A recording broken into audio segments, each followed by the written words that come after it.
you like today? Just a wee trim, please. Would you like to keep the length over the ears? Aye, that's right. Keep a bit of length, maybe a wee bit off the back. Aye, that's fine. Just a scissor cut then. Aye, that's cool.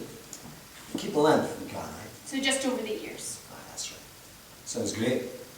Make me look handsome, eh? I'm a hairdresser, sir. I don't perform miracles. You've been working today then, have you? Yes. What is it you do again? I'm a hairdresser. Oh, right. So what is it you do? I'm an investigator. Private investigator. You understand? That sounds interesting. You ever been to Fraserburgh? Operation Moravia had concluded with some arrests in Dufftown and Elgin. McAllister had been asked to look out for amateurs, moving into vacant territory to fill the vacuum left by the arrests. Many looked out of place. Expensive vehicles parked outside clubs and pubs late at night. Men in suits carrying briefcases. In short, anything unusual in a busy harbour town. The first few nights were fairly uneventful. A few drunks, a few minor fights, the usual comings and goings. Nothing much to report and nothing much to film. The instructions were to record the number plates for later analysis and, if possible, take photos of the vehicles in the harbour area. Facial shots of drivers and passengers were also required, provided that this could be done inside the van. On no account were either of the men to leave the vehicle, and if compromised in any way, they were to drive off and avoid any possible confrontation. There's that car again. That's the third time it's been in. A red BMW, eh? You guys in the front, possibly one in the back. Oh, go ahead. What do you think? Oh, it's odd. Slow and dim. Just opposite there. And it's off again. So maybe just youngsters. Yeah, a photo if it comes round again. A few minutes later, the BMW appeared again. And this time it stopped 20 yards away from the front of the van with its lights off. Three hooded men got out slowly, as if in no particular hurry. They walked leisurely up to the front of the van, and McAllister realised that one appeared to be carrying a small axe. And as the pair watched in disbelief, the man swung the axe, and the driver's side window disintegrated in a shower of splinters, allowing a blast of cold, damp November air to flood the interior of the van. The second figure pulled out a small yellow canister, and the unmistakable smell of lighter fluid filled the confined space. Must be freezing in there, pal. Here's a wee present could have brought the heat up a bit. Next time you might end up in the harbour, eh? Take a hint. There was a soft whooshing sound, accompanied by a blast of heat. Jesus, get the fuck out! Barry hurled himself at the now partially open back doors, where McAllister, having seen what was coming, was standing with a jacket in front of his face, shouting something unintelligible. The stench of burnt hair filled Danny's nostrils.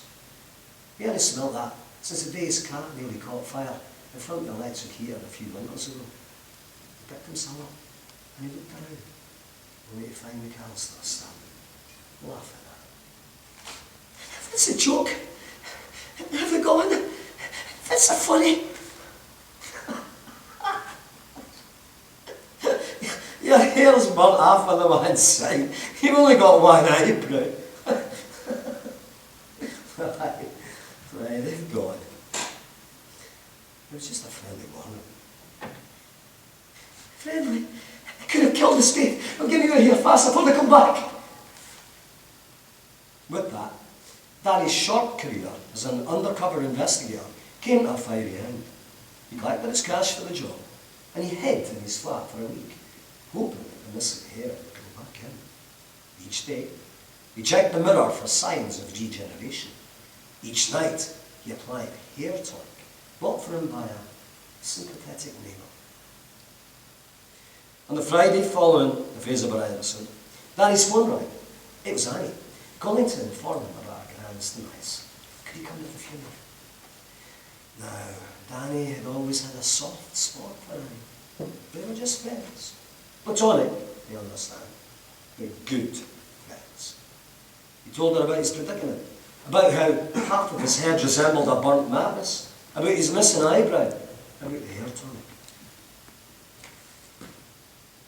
So, what did she say? I thought she just laughed. Could she never believe me? Then she came down for a look and she laughed some more. I said it might take months to grow back in, and that I couldn't hide in the flat forever. I suggested that balaclava idea. It's winter after that. If I think it odd, I need to wrap up warm in a hat. Right. Well, good for you. Well done. Must have taken a lot of courage to walk into the guy's pub with that one. And they shock him. Another round was duly ordered, plus some crisps and a couple of cheese toasties. The wee dried up funeral sausage rolls were long finished. And when the toasties came, the two of them sat there and munched in silence.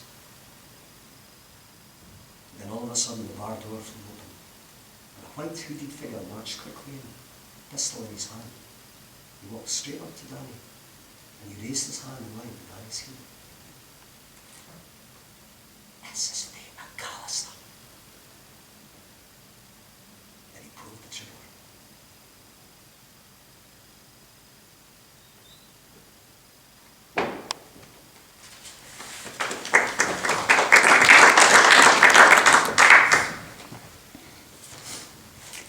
Would you like a little bit more off the sides? That'd be good.